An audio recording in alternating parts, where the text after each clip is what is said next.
नमो अरिहन्ताणं नमो सिद्धाणं नमो आयर्याणं नमो वज्रायाणं नमो लोये सौवसाहुणम् अजरमर विकलविकारी अविनाशी अनंत गुणधाम नित्यनिरंजन भवदुःखभंजन ज्ञानस्वभावी सिद्ध प्रणाम ज्ञानस्वभावी सिद्ध प्रणाम। अनंतानंत सिद्ध परमेष्ठी भगवान की जय।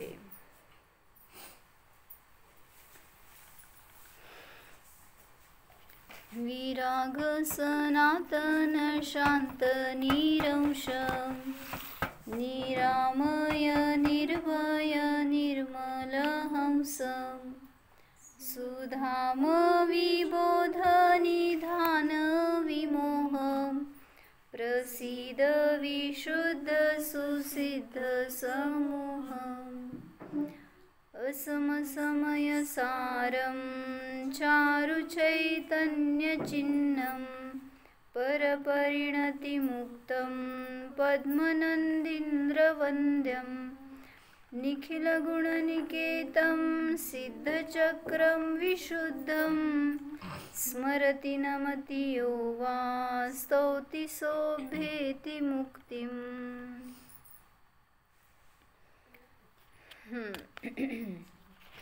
जो सिद्ध भगवंतांचं स्तवन करतो, पूजन करतो, नमन करतो, स्मरण करतो, तो मुक्तीला प्राप्त होतो। तर मला सिद्ध बनायचे तर मी काय करायला पाहिजे हे सांगतायत। काय करायला पाहिजे? व्यवहाराने त्या सिद्धांचा अवलंबन घ्यायला पाहिजे, त्यांचं निरंतर स्मरण करायला पाहिजे, त्यांचं स्वरूप जाणून घ्यायला पाहिजे। स्मरण कधी होणार? जेव्हा धारणा होणार, जेव्हा त्यांच्याविषयी ज्ञान होणार, समजून घेणार। काय माहिती आहे सिद्ध म्हणजे कोण?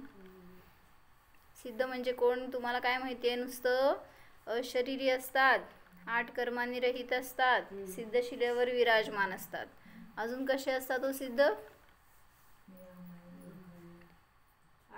सगळे निगेटिव्ह नको, आहे सांगा। काय आहेत सिद्ध म्हणजे? कसे आहेत?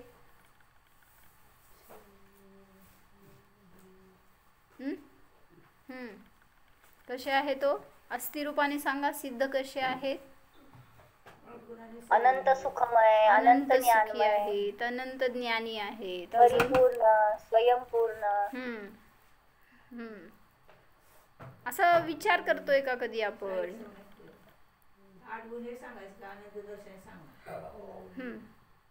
अनंत सिद्धांचे 8 गुण घेताना कुठले गुण घेतो? 8 गुण सांगा विशाल भैया।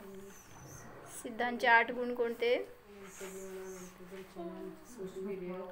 अव्याबाधत्व, अगुरुलघुत्व, सूक्ष्मत्व, अवगाहनत्व, अनंत चतुष्टय आणि हे 4 हे अनंत ज्ञान, अनंत ते दर्शन, कोणाचे झाले? नाही, जेव्हा आपण शाईक नवलब्धी घेतो ना त्याच्यामध्ये ते येतं।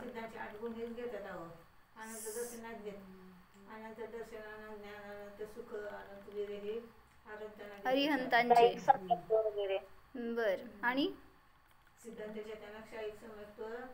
शाईक चारित्र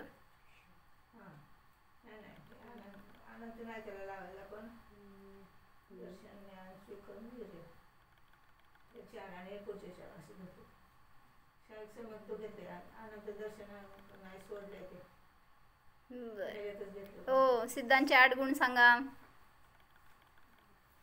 अनंत चतुष्टय अरिहंतांचे आहे, सिद्धांचे नाही। अवगाहनत्व तेच की हा. अनंत चतुष्टय नाही. थांबा हो, ते पुढचे झाले. अनंत चतुष्टय तुम्ही सांगताय तर ते 4 नाही आहेत, त्याच्यामध्ये 2 डिफरंट आहेत. कुठले कुठले? सम्यक्त्व, शाईक सम्यक्त्व का? हा, आणि मोहन, अनंत ज्ञान अनंत दर्शन घेतात की, आणि क्षायिक सम्यक्त्व घेतात. अनंत ज्ञान, अनंत दर्शन, अनंत वीर्य, अनंत सुख. नाही ते नाही. शाईक सम्यक्त्व दोन्ही आणि कर्माचा नाश झाल्यानंतर ते अरिहंतांच्या ठिकाणी प्रगट झालेत. सिद्धांचे जे 8 गुण घेतो त्याच्यामध्ये अभ्यासकरांनी मला उद्या सांगा की ते 8 मध्ये पहिले 4 काय घ्यायचे, पुढचे 4 सांगितलेत तुम्ही. अव्याबाधत्व, गुरुलघुत्व, सूक्ष्मत्व आणि अवगाहनत्व. तर हे 8 गुण प्रगटले, ते पण निगेटिव्ह आले त्याच्यामध्ये पण. अवगाहनत्व ठीक आहे, व्यापतात म्हणून. सूक्ष्मत्व नामकर्माच्या अभावाच्या निमित्तात प्रगट झालं. अव्याबाधत्व आणि अगुरुलघुत्व. तर त्यांच्यामध्ये आता कंबड नाही आहे किंवा काय म्हणायचं, ते संपूर्ण ज्ञानाने संपूर्ण लोकाला व्यापतात, म्हणजे व्यापक आहेत. सूक्ष्मत्व.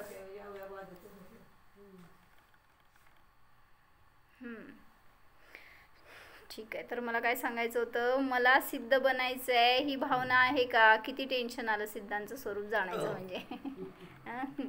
म्हणजे तर सिद्धांना पॉझिटिव्हली बघा हे मला सांगायचं होतं. तुम्ही काय करताय, ते सिद्धांची प्रतिमा आपण बघताय तर पोकळीच बघताय, आहे ते बघत नाहीये. त्यात ते जे पोकळी आहे ना ते सिद्ध आहेत, ते बाहेरचा आकार म्हणजे सिद्ध नाही आहेत. मग काय आहे ते बघतोय का काय नाही ते बघतोय? सिद्ध कशी आहे? अशरीरी म्हणजे काय? शरीर नाही. मग काय आहे ते सांगा ना. काय आहे सिद्ध म्हणजे? ज्ञान शरीरी आहे, ते ज्ञानच त्यांचं शरीर आहे आता. त्यामुळं ज्ञानाला सोडून त्यांचं काय दुसरं अस्तित्वच नाही आहे, त्यांची तशी सत्ताच नाही आहे. काय ज्ञानच ते त्यांचं रूप आहे. केवळ ज्ञान म्हणता ना, म्हणजे काय झालं, केवळ आहे तो शब्द. केवळ ज्ञान रूप राहिले जे असे ते सिद्ध आहेत. त्यांचा आता बहिरंगामध्ये कुठलाही व्यापार नाही, मनवचन काया नाहीत, इंद्रिय नाहीत. हे सगळं निगेटिव्ह पाहतोय आपण. पण जे आहे ते पहा, काय आहे त्यांच्या ठिकाणी. फक्त ज्ञान ज्ञान ज्ञान आहे, फक्त जाणणे जाणणे जाणणे रूप आहे. जिथं असं स्वभाव परिणमन सुरू झालं ती सिद्ध दशा आहे. सर्वापासून निरपेक्ष, सर्वाने रहित असं जे केवळ रूप राहिलं त्याला म्हणलं सिद्ध. तर मी सिद्ध कसा बनणार ह्याच्यावर थोडंसं चिंतन करायचं आहे तुम्हाला पण आणि मला पण. त्यात सांगितलं ना आपण काय, स्मरती नमती योवा स्तौती शोभेती मुक्तिम. मी मुक्तीला कधी प्राप्त होणार किंवा त्याचं स्टेप्स काय आहेत. मला मुक्तीला प्राप्त करायचं आहे तर कुठल्या वेनी मी जायला पाहिजे, काय काय मी करायला पाहिजे, काय काय माझ्याकडून होणार, मध्ये काय काय होणार. हां ठीक आहे, ते त्यांनी सांगितलं की तिथं स्मरण होणार, नमन करायला पाहिजे आणि स्तवन करायला पाहिजे. जो करणार तो मुक्तीला प्राप्त होणार. निरंतर पाहिजे, बरोबर. तर मी थोडंसं त्याच्यावर चिंतन केलं की जेव्हा आपण सिद्धांना देव म्हणून पाहतोय तर त्यांच्या ठिकाणी आपली श्रद्धा, आपली भक्ती आहे. मग भक्तीचं फळ सुद्धा मुक्ती आहे सांगितलं. कसं? भक्तीची व्यवहारानेच की. सिद्धांना दर्शन करतोय, त्यांना आदर्श ठेवतोय तर व्यवहारानेच भक्ती आहे. त्यांच्या समान बनण्याचा प्रयत्न करतोय म्हणजे अजून शुभातच आहे. पुढं जाऊन ते तसा अनुभव करणार तेव्हाच तो शुद्ध दशेला प्राप्त होणार. म्हणजे हेच वास्तविक कारण आहे. जर सिद्ध हे कार्य आहेत किंवा सुख हे कार्य आहे तर त्याचं कारण काय हो? त्या कारणांचा शोध घ्यायचा आहे. ते कारण त्यांचे मिळाले तर मला माझं कारण मिळणार. काय म्हणले? सिद्ध हे कार्य आहेत आणि त्या कार्याचं कारण काय आहे? म्हणजे सिद्ध दशा जी प्रगट झाली ती कुठल्या कारणांनी प्रगट झाली. मग त्या कारणांचा माझ्यामध्ये सद्भाव आहे का? मी त्याचा अवलंबन घेतला आहे का? मला काय करावं लागणार आहे ह्याचा आपण शोध घेतोय. मला पण सिद्ध बनायचे आहे. कसं बनणार? तर पहिली स्टेप म्हणली की भक्ती. किंवा आता दर्शन म्हणा, एक भगवंतांचं दर्शन करतोय तर ते दर्शन कोणाचं करतो? ज्यांच्या ठिकाणी श्रद्धा आहे, भक्ती आहे, त्यांचंच दर्शन करतोय. मग ती भक्ती कशी असती याच्यासाठी थोडंसं विचार. कशी असती भक्ती? भक्ती कोणाची करतो? भक्ती कशी करतो? भक्ती का करायची? भक्ती म्हणजे काय आहे नक्की?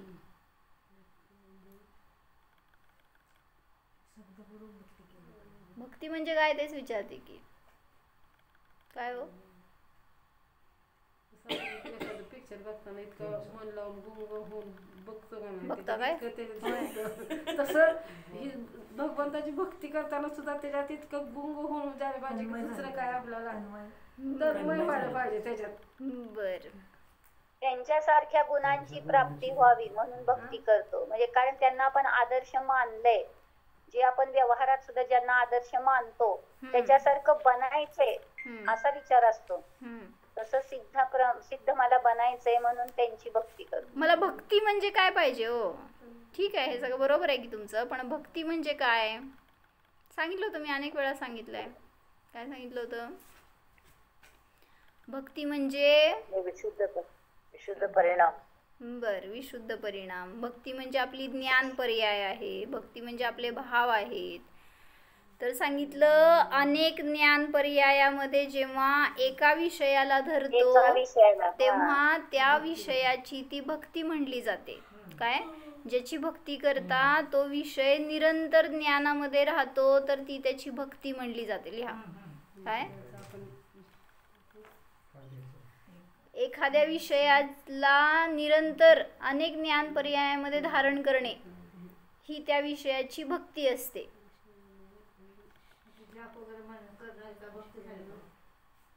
आता त्यांचं नामस्मरण करताय तर त्यांनाच विषय करून करतोय, व्यवहाराने ती भक्तीच आहे. जाप म्हणजे भक्ती आहे, पण भावपूर्ण असायला पाहिजे. नुसतं आपलं ते काय म्हणायचं अनवधानाने चालू असते. कुठं नमोकार मंत्र सुरू झाला आणि कुठं संपला हे पण कळत नसते. निरंतर अनेक ज्ञान पर्यायामध्ये एका विषयाला धरणे ही त्या विषयाची भक्ती असते. तर भक्ती म्हणजे समर्पण आहे, भक्ती म्हणजे तन्मयता आहे, किंवा भक्ती म्हणजे एक विश्वास आहे. श्रद्धा म्हणा, भक्ती म्हणा, विश्वास म्हणा, किंवा रुची, प्रतीती. तर जिथं भक्ती असते तिथं शंका नसते. का हो? जर एखाद्याच्या ठिकाणी जसं म्हणलं ना, पत्नी पतीची भक्ती करते, पती पत्नीची भक्ती करतो, शंका असते का हो तिथं? कुणास ठाऊक हे मला सांभाळते का नाही? असं असलं तर समजून घ्या तुमचा संसार 0 झालं पहिल्या दिवशीच. म्हणजे जेव्हा आपण एक टाईपची वेगळी भक्ती आहे बरं का ती, मला सिद्धांशी नाही त्याचं कम्पेअर करायचं, पण एक सांगायचं आहे आपलं समर्पण कसं असतं. जेव्हा व्यवहारामध्ये तुम्ही एखाद्याला आश्रय मानताय, एखाद्याला सर्वस्व मानताय, त्यावेळेस त्याच्या ठिकाणी आपलं सगळं ओतून देतोय आपण. म्हणजे न स्वतःचा स्वार्थ मागं पाहतो, न काय त्याच्यातून काय फळ मिळावं, याची प्राप्ती व्हावी याचं पण इच्छा नसते. अशी भक्ती भगवंतांची किती करतो आपण. जसं व्यवहारामध्ये संसारामध्ये करतोय, त्या दुकानाकडून समजा तुम्हाला आज काहीच मिळालं नाही, काय करताय? उद्या दुकान बंद, मी जाणारच नाही. काय करताय हो? ह्याला म्हणायचं भक्ती. किती भक्ती आहे ते दुकानाची. मग तसं देवाची भक्ती किती हो? मंदिरात समजा आज काय नाही आहे, प्रवचन नाही आहे, काय पूजा नाही आहे, काय नाही आहे, मंदिर बंद आहे, जाऊ दे बंदच आहे, मी काय करणार. म्हणजे काय झालं? किती भक्ती आहे हो. उघडून दर्शन केलं का, किंवा जाऊ दे उघडायची पण गरज नाही आपल्याला, तर तसं पण दर्शन होते. कारण कोणी अवेळी आलेले असतात, त्यावेळेस मंदिर बंद असतं तर बंद होतं म्हणून नाही गेलो. काय झालं? किती ओढ आहे, किती आकर्षण आहे. म्हणजे आम्ही आत्ता गेलो होतो ना,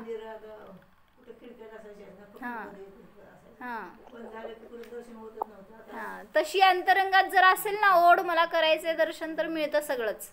नाहीतर ते मिळणार की, ते पण मिळत नाही. नाहीतर जर नसेल ना अंतरंग परिणाम, तर म्हणजे मला अनुभव आला हो. मी आत्ता गेले होते ना, तर त्या कोल्हापूरच्या जवळपास सगळ्या खेड्यांमध्ये जवळपास सगळीकडे जुनी मंदिरं आहेत नवीन, दगडी मंदिरं, जैन बस्ती म्हणतात ते लोक. तर इतकी सुंदर सुंदर मंदिरं आहेत ना, फार जुनी पुरातन काळातली अशी आणि दगडाच्या कामातली. इवन कोल्हापूरमध्ये बघितली मी, फार सुंदर मंदिर आहेत. म्हणजे हां हो, आणि टिकाऊ होती मंदिरं. उलट तुमच्या मंदिरांमध्ये नुसतं झुंबर, आकर्षण, काय काय हो. कोण त्या देवाकडे कमी बघणार आणि तुमच्या झुंबरकडे जास्त बघणार, हो की नाही. परवा तर मला ते फोटो पाठवलं कोणतं मंदिरचं, ह्याचं पंढरपूरच्या मंदिरचं, तर त्या झुंबरचं चित्र त्या भगवंतांवरच पडायलंय. फोटो काय म्हणायचं, इमेज त्याची, हो फोटो टाकलाय ना त्यांनी, तर ते त्याचं प्रतिबिंब भगवंतांवरच पडायलंय. ते कशाला बघायचं कळच ना. म्हणजे मला म्हणायचं दुसरीकडे आकर्षण जाऊ नये. जेव्हा भगवंतांकडे चाललंय ना, तर भगवानच आपल्यासाठी इम्पॉर्टंट राहिले का तिथं. आता तेच झालंय ना, जे गुणायतन म्हणा, काय काय आता जिनायतन, कुठले काय काय आयतन मला माहित नाहीत, तर ते बांधायला लागलेत ना जे शिखरजी मध्ये वगैरे, तर ते लोक मंदिरच पाहतायत. ते खांब काय, ते नक्षी काय, ते कलर काय, आणि त्याचं रूप काय. देवाकडे किती गेलं आकर्षण. म्हणजे ते राहतं ना पाहायचं. म्हणजे ठीक आहे, बघतात, जाऊन दर्शन करतात, पण तिथं कमी वेळ. आणि त्या मंदिराला फिरायला बघायला, मग असं आम्ही त्या हनुमान तालला गेलो होतो. कुठं आहे ते, कुठं आहे हो हनुमान ताल, माहित आहे का. नाव माहित नाही हो तुम्हाला. बरं, मला सगळं माहिती आहे. मी फर्स्ट हा कुठं जबलपूरला. हा जबलपूर जवळ आहे. जबलपूर मध्ये थांबल्यावर रात्री बास समजलं. आता माझं ऐका. तर तिथं गेलो होतो ना आम्ही, तर खरंच सुंदर आहे बरं का मंदिर. काय म्हणायचं, जायलाच पाहिजे, दर्शन करून या. पैसेच फिटे असं म्हणतात ना तसं. म्हणजे ऍक्च्युली आम्हाला जमणार नव्हतं, वेळ नव्हतं किंवा काय नव्हतं, पण आम्ही धडपडून गेलो बघायला, तिथं दर्शन करायला. पण त्यांनी काय केलंय, मंदिर आहे सुंदर, खूप भव्य मंदिर आहे, खूप मोठं मंदिर आहे. पण जेवढं मंदिर आहे ना, त्यापेक्षा त्या मंदिरामध्ये त्या नक्षीकाम म्हणा, ते तिथलं सगळं सौंदर्य म्हणा, त्यापेक्षा प्रतिमा अनेक आहेत. त्यामुळे तुम्हाला इकडं तिकडं पाहायला चान्सच नाही. काय म्हणायचं, जास्त आहे. बरोबर आहे. कोण आहे ते मी सांगाले की, ऐका की. तर त्यांनी प्रतिमा पण किती उंच, काय म्हणायचं, छोटे छोटे असतील तर तुमची दृष्टी जाणार नाही, थांबणार नाही. अशा चोबीसी त्यांच्याकडे मानण्याची पद्धत आहे ना, त्रिकाल चोबीसी म्हणा असं, किंवा नुसतं चोबीसी तरी, वर्तमान चोबीसी. तर त्यांनी प्रत्येक प्रतिमा खूप मोठ्या मोठ्या आणि पूर्ण ते त्यांचं जे फेरी मारायचं असतं ना, तिथं स्थापन केलं. म्हणजे ते फेरी मारताना सुद्धा तुम्हाला अन्य विचार नकोत, त्यांचं दर्शन करतच फेरी माराल. आणि मग ते इवन स्टेप्स चढताना वर, तिथं पण त्यांनी एक एक काय काय लिहिलेली, काय सूत्र का काय असं फोटोज असे लावलेले, की ज्याच्यातून कुठं ना कुठं विचार त्यात अडकावा, अन्य कुठलेच विचार डोक्यातच यायला नकोत.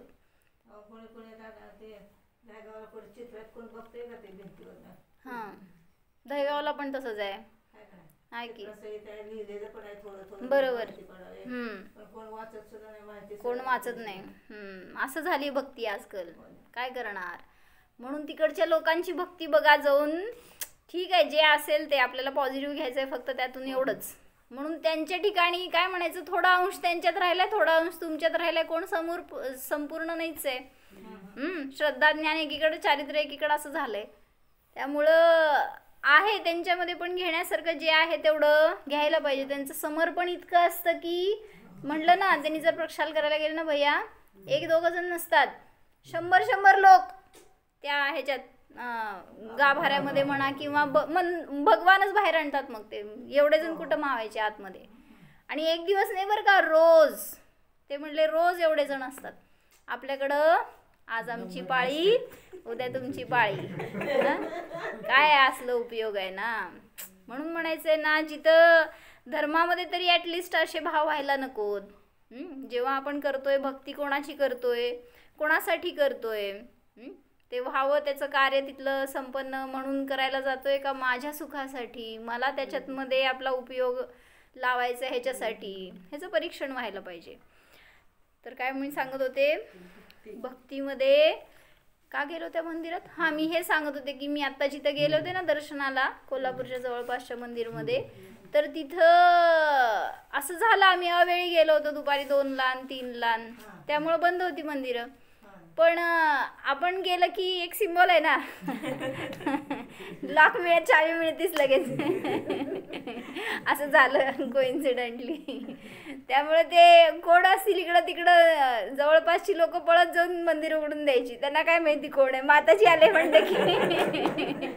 असं झालं, पण मी काय त्याचा आनंद नाही मानला. पण मंदिराचं दर्शन व्हावं हे भाव होते तर झालं, मला हे सांगायचं आहे. आणि मग सगळे कोण तसं माहिती सांगणारे भेटले, किंवा जसं जिथं पाहिजे तसं चांगलं दर्शन घडलं, एक चांगलं ध्यान झालं, चिंतन झालं. मग ठीक आहे, जावा यात्रेला जाताल तुम्ही, किंवा म्हटले ना त्यांनी 1 जानेवारी तुम्ही काय सेलिब्रेट केलं, काय सेलिब्रेशन केलं, काय नाही केला का, तुम्ही उदासीन आहात. काय केलं जयश्री मा 1 जानेवारी. तर त्यांनी सांगितलंय का महाराजजींनी की म्हणले करा, तुम्हाला करायचं ना सेलिब्रेट, ते पार्टीला जावा, हॉटेलला जावा, ह्याच्यापेक्षा म्हणले यात्रेला जावा, मंदिरांमध्ये दर्शनाला जावा, स्वाध्याय आदींमध्ये थोडं वेगळा काहीतरी चिंतन करा, ज्याच्यातून सेलिब्रेशन आहे ते पण ते कोण केलं. म्हणजे यात्रेला पण जातो तर तिथं हा उद्देश असतो का, म्हणजे मी काल एक कॅसेट ऐकली बरं का, त्याच्यात त्यांनी सांगितलं, म्हटले मंदिरामध्ये फार प्रतिमा असतात तर लोक वाकून वाकून सगळीकडे बघतात ना, इकडची प्रतिमा तिकडची प्रतिमा दर्शन करायला, तर तसं करायला पाहिजे का नको, काय हो सगळे बघायला पाहिजेत. म्हणजे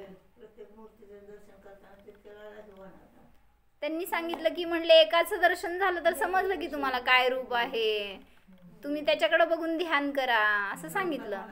हां, तर तिथं एका महाराजजींनी सांगितलं की म्हटले जेव्हा यात्रेला जाता ना तेव्हा प्रत्येक मंदिरातल्या प्रत्येक, ठीक आहे तेवढ्यासाठी वेळ काढलाय ना तुम्ही, मग थांबून दर्शन करा ना, त्या प्रतिमेवरचे भाव बघा. का बघायचे, कारण जिनदर्शन हे सम्यक दर्शनाचं कारण आहे. मग कुठली एखादी प्रतिमा त्याच्यावरचे भाव आपल्याला असे ग्रहण होऊ शकतात की वैराग्य होईल, किंवा सम्यक दर्शन प्राप्त होईल, किंवा आपल्याला आपला बोध होईल, जे काही रिझन. बरोबर. म्हणजे तुम्ही जेव्हा इतर, आता मी दर्शन करून आहे ना, सगळे माझ्या डोळ्यासमोर दिसायला लागलेत. काय तुम्ही नाही बरं का, ते देव जे काय बघितलेत ना मी सगळ्या मंदिरांमध्ये, तर ते सगळे देव सुद्धा असं धारणेत राहतात ना, मग त्याची भक्ती होते. जेव्हा ध्यान करणार त्यावेळेस अशा गोष्टी ठेवा ना ज्ञानामध्ये, जे की तुम्हाला ध्यानाला बसल्यावर उपयोगी होईल. तुम्ही जाताना फिरायला करायला कुठलं तर झाड पानं बघ, ते सुंदरता काय, त्या नैसर्गिक सौंदर्य बघ, ते काय बघायचं, पाणी बघ, ते पर्वत बघ, ते सनसेट बघ, काय काय बघतात देव जाणे. ध्यानाला बसल्यावर काय दिसणार हो, हां काय काय दिसतं विशाल बाया, हां सगळं सगळं दिसतं, जग सगळं दिसतं आत्मा सोडून. म्हणजे म्हणलं ना, म्हणून ज्ञानात अशा गोष्टी भरा की जाऊ दे, डोळे झाकल्यावर तुम्हाला ती प्रतिमा तरी दिसेल, त्याच्यावरचे भाव दिसतील आणि जाईल उपयोग आपला आपल्याकडं, जेणेकरून की अशी भक्ती आपल्याकडून होऊ द्या. म्हणून म्हटलं जिनदर्शन हे निजदर्शनाचं सम्यक दर्शनाचं कारण आहे. का म्हटलं जातं, कारण एखादी प्रतिमा तुम्हाला भावुक बनवू शकते, किंवा त्या प्रतिमेवरचं एक सौंदर्य असं असेल, एक त्याच्यावरची शांती, एक प्रसन्नता अशी असेल. जसं आम्ही कुठे गेलो होतो,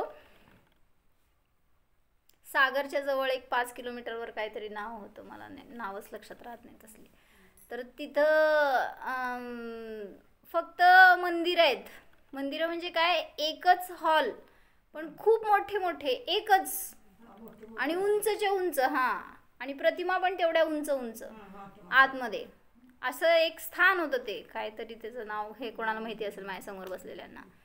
तर ते तिथं गेल्यावर असं त्या प्रतिमांचे भाव तुम्ही इतकी उंच प्रतिमा ना, पण इथून दर्शन करताय तर ते भाव सुद्धा असे स्पष्ट दिसत होते. आणि मग ते ध्यान करताना तसे त्या त्या त्या प्रसन्नतेला, त्या भावाला आपण पकडू शकत होतो. आणि त्यातून त्यांची अनुभूती होत होती काय आहेत ते भगवान. हां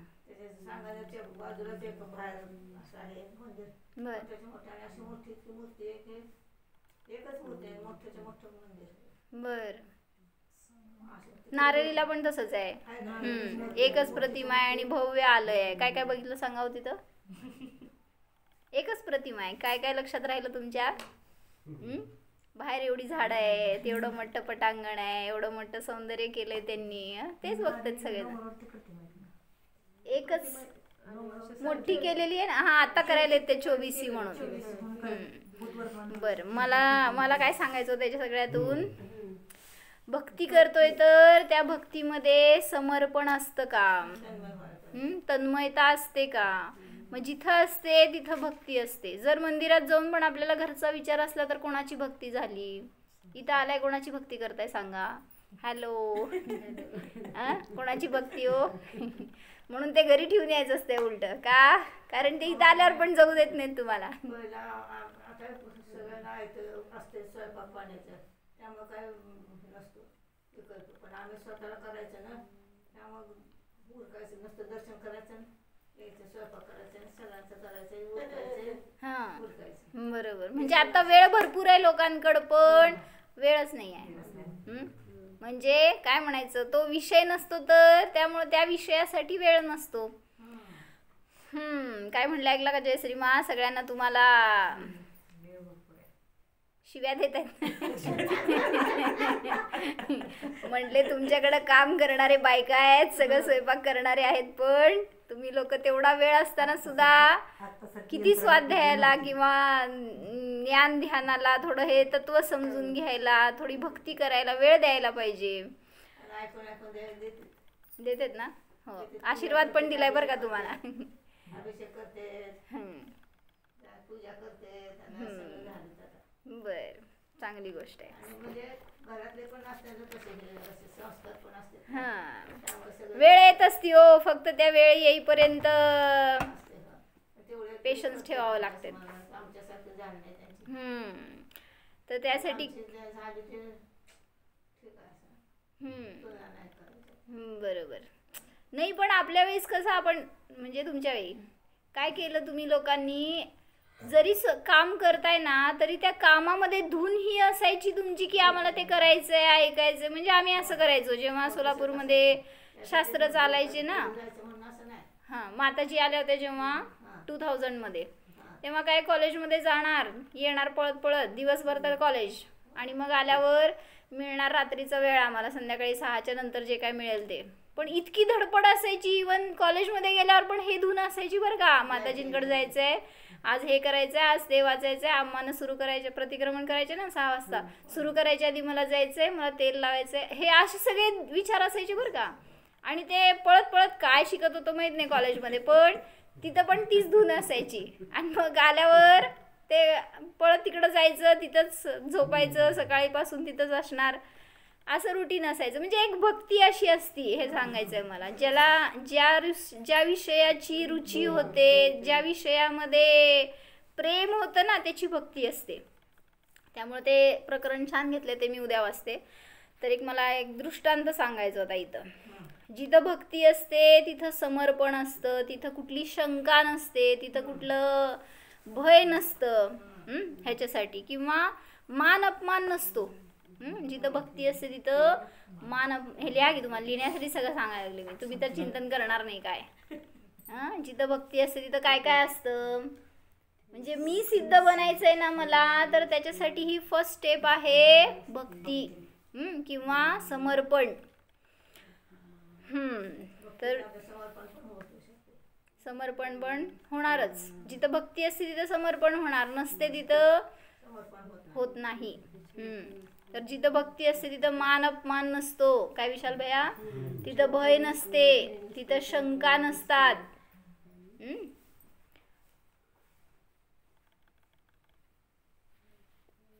भगवंतांचे दर्शन करताना हं? स्तुती पण घ्यायची का? भक्ती म्हणजे स्तुती. भक्ती म्हणजे स्तुती असं नाही. भक्ती म्हणजे आता एक भाव आहेत ते. स्तुती म्हणजे आता तुम्ही समजा ते शब्दातून करताय ती गोष्ट वेगळी. भक्ती म्हणजे एक समर्पण आहे, एक आपले परिणाम जोडलेत. भक्ती आहे म्हणून संध्याकाळी म्हणते भक्ती. भक्ती म्हणजे भजन नाही. आता आहे भक्ती आहे म्हणून म्हणतेच मी संध्याकाळी घेतेच नाही. हम्म. भक्ती आहे म्हणून. असं ती 7 ते 7:30 भक्ती. बर त्याला भक्ती म्हणायचं का? नाही म्हणतात असं म्हटलं मग त्याला हा. म्हणतात का स्तुतीला भक्ती असं म्हणतात का असं म्हणतात. हा नाही स्तवन म्हणजे एक आता तुम्ही काय त्यांचे स्तोत्र आदी पठण करत असाल ती गोष्ट वेगळी.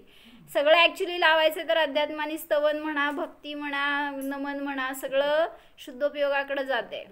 पण आता भगवंतांशी रिलेटेड बघतोय त्यावेळेस इथं द्वैत बघायचंय. तर काय म्हटलं, जेव्हा भगवंतांचं दर्शन करतो त्यावेळी स्वतःचा मान सोडून द्या हे सांगितलं. मी महान आहे या भावनेने दर्शन करायला गेला तर भगवान महान दिसणार नाहीत, भगवंतांची महिमा समजणार नाही. लिहा काय, जर माझी महानता वाटली तर तिथं कोण दुसरं महान दिसणार आहे का मला? भक्ती म्हणजे मी विसरायला पाहिजे. हा बरोबर. ध्यानामध्ये तू म्हणजे बाहेरचं विसरायला पाहिजे. बरोबर. काय म्हणलं, भक्ती जेव्हा करतो त्यावेळेस मीला विसरा आणि जेव्हा ध्यान करतो त्यावेळेस तूला विसरा. समजलं ना? नाही तर दुसरंच काहीतरी विसराल. हा भक्तीमध्ये मी करतोय किंवा मी श्रेष्ठ, मी महान, मी असा हे विसरा भक्ती करताना. आणि तेच ध्यान करताना अद्वैत ध्यान करायचंय त्यावेळेस बाहेरचं सगळं तू, तुम्ही हे सगळं विसरा आणि मीला पहा हे सांगितलं, द्रव्य रूपाने मी. तर भगवान महान आहेत असे पाहायला हवे दर्शन करताना. ते महान आहेत असं जर आपल्याला वाटलं तर आपण त्यांच्या समोर सगळ्या गोष्टी स्पष्ट करतो, सगळं व्यक्त करतो, सगळं त्यांच्याबरोबर शेअर करतो. पण महानता नाही पाहत त्यामुळं आपल्या जवळच राहते. पण त्यांना मिळालेलं असतं सगळं, ते केवळ ज्ञानामध्ये काय थांबणार आहे, सगळं पाहिलंय त्यांनी. फक्त तुम्ही व्यक्त करणार तर तुमचं हलकं होणार आहे. अनेक गोष्टी त्यांना न सांगता समजतात, तितके ते सुज्ञ असतात. कोण? भगवान सुज्ञ असतात बरं का. तर ह्याच्यासाठी उदाहरण सांगितलं. जसे सुदामा कोण होता? कृष्णाचा मित्र होता. सुदामावर संकट आले त्यावेळेस काय संकट आले, त्याच्या घरामधलं सगळं राशन पाणी संपलं होतं, त्याच्याकडं काय जगायला आधार नव्हता. तर हे संकट आले तर त्याची बायको काय म्हणाली हो, जा श्रीकृष्णाकडं, ते तुझं मित्र आहे, ते तुला मदत करेल, खूप चांगला आहे त्यांचा स्वभाव, तू जा असं बायकोनी सांगितल्यावर मदत मागायला म्हणून तो निघाला. पण त्याचा स्वभाव असा होता सुदामाचा की स्पष्ट तो सांगणारा नव्हता की मला पैसे दे, मला मदत कर, असं नव्हता. तर मदत मागायला गेला पण त्याला काही सांगू शकला नाही किंवा मागू शकला नाही. माहिती आहे तुम्हा सगळ्यांना हे काय झालं मग?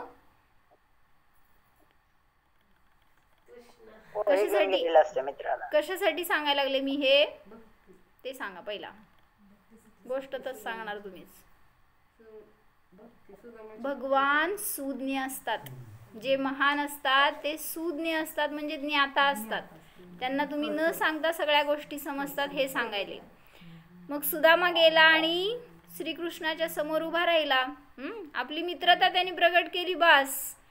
पण श्रीकृष्णाची महानता किंवा मोठेपणा असा होता की त्याला न सांगता सर्व समजले. सुदामाचं काय परिस्थिती आहे ती, कारण त्याच्यामध्ये एका श्रेष्ठ राजाची सर्व गुणे होती. कोणामध्ये? आता काय तुम्हाला मित्रामध्ये, श्रीकृष्णामध्ये. राजा होता ना तो, राजाला सगळ्या प्रजेचं सगळं ज्ञान असावं लागतं. जेव्हा सुदामा आला ना तेव्हा त्याचा चेहरा पाहिल्यावर त्यांनी सगळ्या दूतांकडनं माहिती काढली होती की काय असतो तो, असं करायचं असतं. माहिती आहे का तुम्हाला? करत जावा. तर अशी श्रेष्ठ राजाची सर्व गुण श्रीकृष्णामध्ये होती. त्यामुळे सुदामाचे संकट दूर झाले. कसं झालं? त्यांनी काय मागितलं तर नाही, आणि काय आणलं काय होतं? पोहे. होय, पुरचंडीमध्ये ते पण पुरचंडीत कपड्यात हा, बांधून पुरचुंडीमध्ये पोहे आणले होते म्हणून बरं का. तर पोहे घेऊन जाऊ नका देवाकडं. तर भगवंतांकडे जाताय तर त्या अर्थी भगवान सुद्धा सुज्ञ आहेत. तुम्ही काय न सांगता सुद्धा त्यांना सगळं समजणार आहे. ते महान आहेत. न मागता तुमच्या सगळ्या डिमांड्स पण पूर्ण करतील. पण प्रोव्हाइडेड अट काय हो? तुम्ही निरपेक्ष असायला पाहिजे. सुदामा पण कसा होता? त्याला मागण्याचे भाव नव्हते. तो जबरदस्ती आला होता, बायको सांगितली होती म्हणून. पण त्याला मागावं वाटलं नाही. त्यांनी एका शब्दाने पण आपली परिस्थिती सांगितली नाही. सुदामाने कृष्णाला फक्त पोहे दिले होते, पण त्याच्याकडे तेवढेच देण्यायोग्य होते म्हणून त्याने सर्वस्व दिले होते. ज्याच्याकडं 10 रुपयेच असतील ना, त्यांनी 10 रुपये दान केले तर श्रेष्ठ का हीन? का? 10 रुपये काय लय मोठे असतात? पण त्याच्याजवळ तेवढंच आहे तर त्यांनी सर्वस्व दिलं ना. 10 रुपयात मी कसं दान करू? मग 1 रुपये दान करतो असं म्हटलं तर तुम्ही स्वतःला राखून ठेवलंय. म्हणून काय झालं? त्याच्याजवळ जेवढं होतं त्यांनी ते सगळं दिलं मित्राच्या भक्तीने, एका प्रेमापोटी त्याने सर्वस्व दिले. तसे तुम्ही सुद्धा तुमच्याकडील उत्कृष्ट देण्यायोग्य सामग्री द्रव्य प्रभूंच्या चरणी चढवता तर त्याचे सुयोग्य फळ मिळणारच. सुदामाने पोहे दिले म्हणून कृष्णानेही त्याला पोहे दिले असते तर ये तुलाच करून खाऊ घालतो, असं नाही झालं. सुदामाने पोहे दिले नाही, कृष्णाने पोहे दिले नाहीत. तसे तुम्ही काय करता हो? 10 रुपये 100 रुपये चढवणार, आणि तुम्ही काय मागताय? मला मोक्ष फळ पाहिजे. कसं देणार हो देव?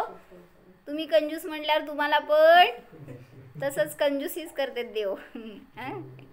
भगवान तुम्हाला मोक्ष फळ कसे रिटर्न करतात? पण तुम्ही जरी त्यांना 10 रुपये चढवा किंवा काय थोडी सामग्री थोडं द्रव्य चढवा, पण त्यात जर भाव असेल ना तर तुम्हाला मोक्ष फळ सुद्धा मिळणार. जसं त्या कृष्णाची कृपादृष्टी झाली तसं सुदामाने निर्मळ मनाने कृष्णाशी मैत्री केली आणि त्यामुळे फळस्वरूप घरी पोहोचेपर्यंत तिथं असताना तर काहीच मदत केली नाही. सुदामाला काय झालं हो?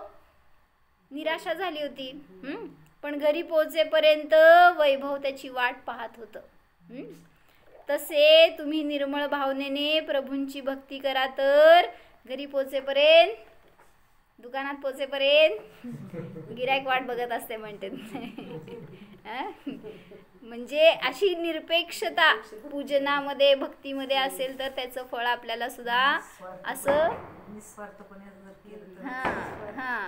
स्वार्थी होतो बनतो म्हणून तर फळाची प्राप्ती होत नाही. भगवान तर द्यायला बसलेत. मला जे मिळालंय ना ते सगळ्याला मिळावं ही त्यांची भावना, म्हणून तर दिव्यध्वनी खिरायला थांबले ते इथं. नाहीतर त्यांचा आनंद तर त्यांना कधीच प्रगट झाला, मोक्षाला गेले असते. पण इतकी उत्कृष्ट संक्लेशता आहे, कल्याणाची भावना आहे अंतरंगामध्ये की सगळ्या जीवांचं कल्याण व्हावं माझ्याबरोबर.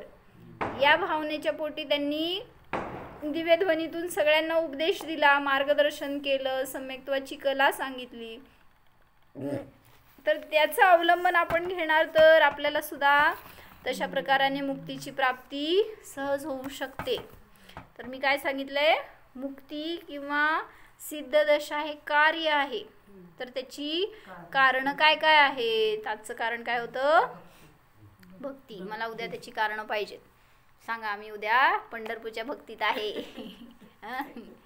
म्हणजे असा कुठं पण असा ज्ञानामध्ये असू दे ना आपल्या चालू, काय करायलोय? दुसऱ्या कशाची भक्ती करण्यापेक्षा स्वभावाची करा तर त्याच्याद्वारे आपल्याला त्याची सहज उपलब्धी होऊ शकते. ओम जय श्रीमा. मला उद्या कारणं पाहिजेत. पहिलं कारण सांगितलंय भक्ती, ज्ञानातून काढायची आहे. सिद्धदशा हे जर कार्य आहे तर त्याचं कारण काय काय काय? विशाल भैया. ओम जाणं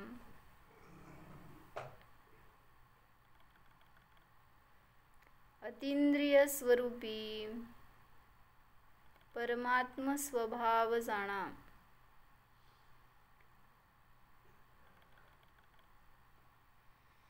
पहा, परद्रव्याला जाणणे हा माझा स्वभाव नाहीच.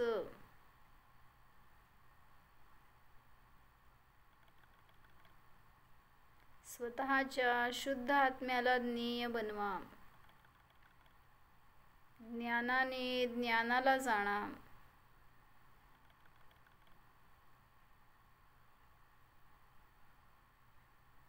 हा मी तर निर्विकल्प विशुद्ध स्वभावी जीव आहे. निरपेक्ष आहे, निशंक आहे, निर्भय आहे.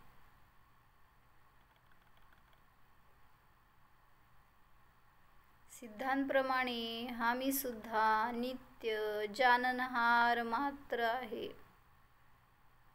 आता देखील या शब्दांना मात्र जाणतोच आहे. जाणा.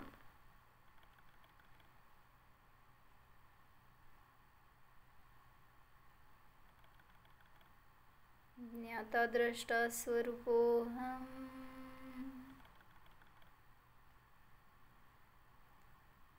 निस्वार्थ स्वरूपोऽहम्. ओम.